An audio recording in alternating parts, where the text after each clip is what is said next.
Selamat datang pada pembelajaran prakarya dan kewirausahaan SMA Negeri 4 Pontianak bersama saya Laula Ika Setia Rahma. Hari ini kita akan memasuki KD 311 dengan kegiatan pembelajaran yang kedua, yaitu permasalahan dan pengembangan usaha produksi kerajinan dengan inspirasi objek budaya lokal.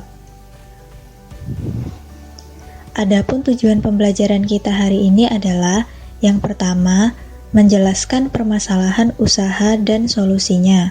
Yang kedua, menjelaskan konsep pengembangan usaha.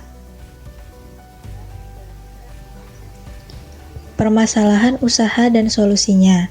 Dalam menjalankan usaha kerajinan, pasti ada kalanya sebuah masalah datang menghampiri. Banyak pengusaha yang bertahan dan menghadapi masalah tersebut. Ada juga yang memutuskan untuk berhenti atau beralih ke usaha lainnya. Pengusaha yang bertahan dan mencoba mencari solusi biasanya akan meraih kesuksesan di masa depan. Nah, ini adalah masalah yang biasa dihadapi oleh pengusaha. Ada 6. Yang pertama, tidak bisa membagi waktu. Yang kedua, kurang percaya diri. Yang ketiga, tidak adanya dukungan keluarga. Yang keempat, pindah bidang usaha. Yang kelima, perang harga. Dan yang keenam, manajemen keuangan yang buruk.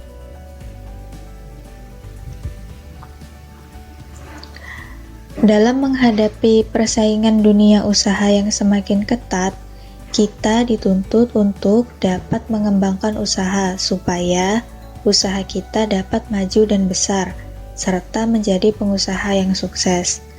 Pengembangan usaha adalah suatu cara atau proses memperbaiki pekerjaan yang sekarang maupun yang akan datang dengan meningkatkan perluasan usaha, serta kualitas dan kuantitas produksi dari kegiatan ekonomi dengan menggerakkan pikiran, tenaga, dan badan untuk mencapai tujuan tertentu.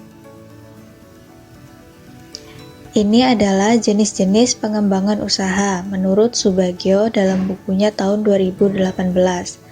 Ada perkembangan vertikal, yaitu perluasan usaha dengan cara membangun inti bisnis baru yang masih memiliki hubungan langsung dengan bisnis utamanya. Dan juga pengembangan horizontal, pembangunan usaha baru yang bertujuan untuk memperkuat bisnis utama untuk mendapatkan keunggulan yang komparatif, yang secara lain produk tidak memiliki hubungan dengan bisnis utamanya. Sedangkan menurut Humaizar, ada 3, yaitu perluasan ke hulu atau hilir. Arah pengembangan usaha disesuaikan dengan posisi usaha kalian saat ini. Jika usaha tersebut berada di hilir, maka pengembangannya ke arah hulu. Yang kedua, diversifikasi usaha. Diversifikasi usaha adalah mengembangkan usaha ke berbagai jenis usaha lainnya. Yang ketiga, menjual bisnis atau franchise. Arti dari menjual bisnis di sini adalah menjual hak patennya. Ini dilakukan ketika usaha tersebut sudah memiliki hak paten atas produk atau jasa dan konsep pemasarannya. Lalu ada aspek-aspek pengembangan usaha. Ada 3, aspek strategi, aspek manajemen pemasaran, dan aspek penjualan. Yang termasuk dalam aspek strategi adalah meneliti jenis usaha baru dengan penekanan pada mengidentifikasi kesenjangan, lalu menciptakan pasar baru, dan menciptakan produk baru dengan karakteristik yang menarik konsumen. Selanjutnya, aspek manajemen pemasaran.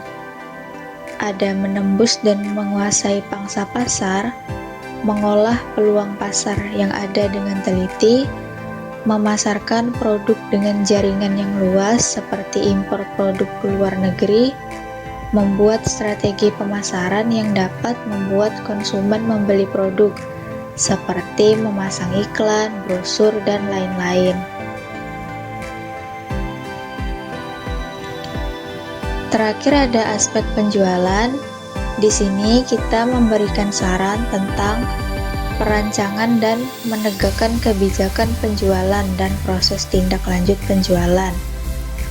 Lalu, banyak produk yang akan dijual, tingkat keamanan dalam proses penjualan barang, menjual produk dengan harga yang terjangkau dan memiliki kualitas yang baik. Selanjutnya, tahapan pengembangan usaha. Ada 4. Yang pertama, memiliki ide usaha. Kemudian, penyaringan ide atau konsep usaha. Dan pengembangan rencana usaha. Lalu, implementasi rencana usaha dan pengendalian usaha. Ada beberapa permasalahan dalam mengembangkan usaha. Yang pertama, faktor kurangnya modal. Yang kedua, kesulitan dalam memasarkan produk. Yang ketiga, persaingan usaha yang semakin ketat. Yang keempat, kesulitan bahan baku. Dan yang kelima, kurangnya keahlian teknis dan tenaga ahli.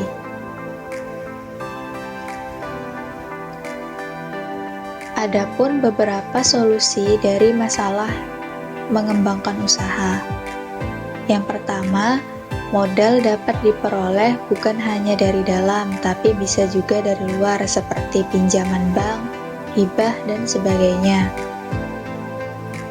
Yang kedua, membuat saluran pemasaran yang luas seperti memasarkan barang tidak hanya di dalam negeri, tapi diekspor ke luar negeri.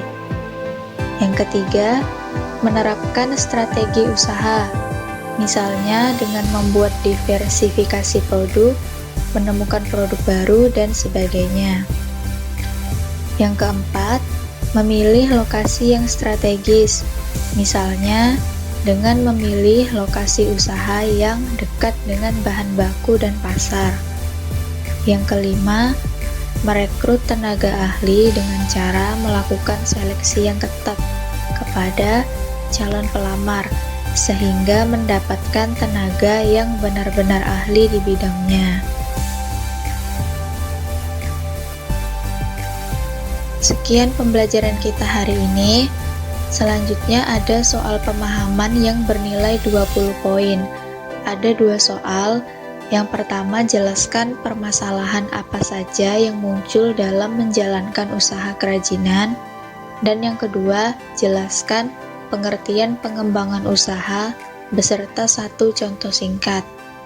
Setiap siswa wajib mengerjakan salah satu di antara soal-soal di atas. Jawab pada kolom komentar di Google Classroom. Terima kasih.